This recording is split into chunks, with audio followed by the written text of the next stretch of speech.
Tulad ni VP Sara, nahaharap din sa dalawang impeachment complaint ngayon ng Pangulo. At sa unang pagdinig ng House Justice Committee, diniklarang sufficient inform ang mga reklamo. Yan ang agenda report ni Mavic Trinidad ng Abante. Pumasa na sa unang level ng proseso ang dalawang impeachment complaint laban kay Pangulong Bongbong Marcos Jr.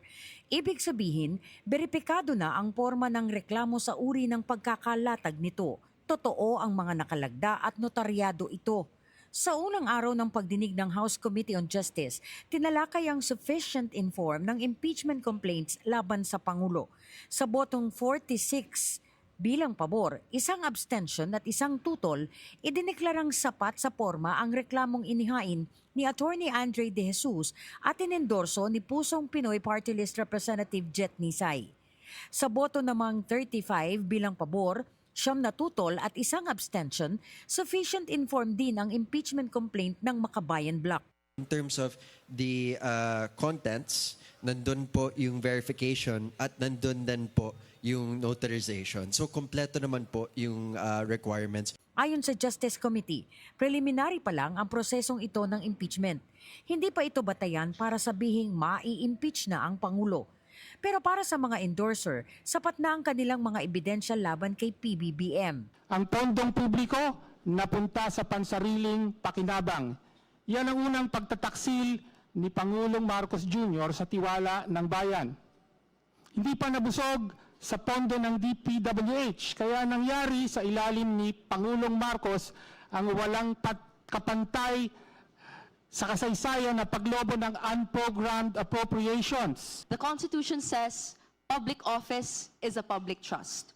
Iniutos ng saligang batas sa mga pampublikong opisyales na lagi silang magkaroon ng pananagutan sa taong bayan, mamuhay ng simple, at maglingkod sa mamamayan ng may pinakamataas na katapatan, responsibilidad, at integridad. Madam Chair, sa nagdaang mga buwan at taon, it has become clear to us that President Marcos Jr. has not heeded this constitutional command.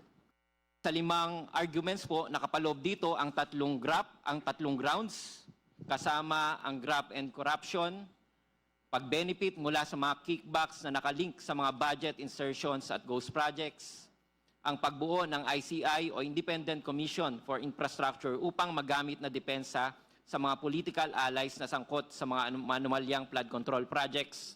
Pangalawa, ang culpable violation of the Constitution, ang pagpayag na isurrender ang dating Pangulong Rodrigo Duterte sa ICC o International Criminal Court na walang due process sa ating sariling bansa.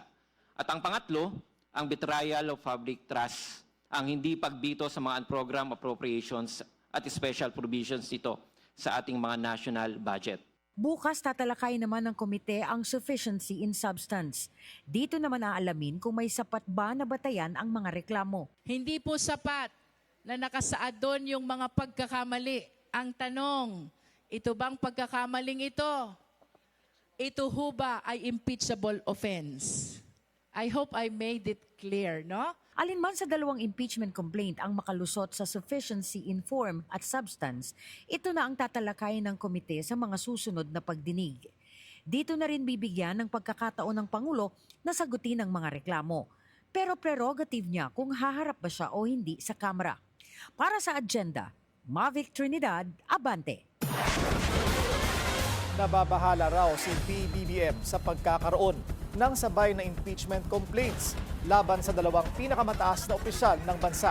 Apektado raw nito ang buong bansa, lalo na ang ekonomiya. Pero giit ng Malacanang, walang anumang impeachable offense ang Pangulo.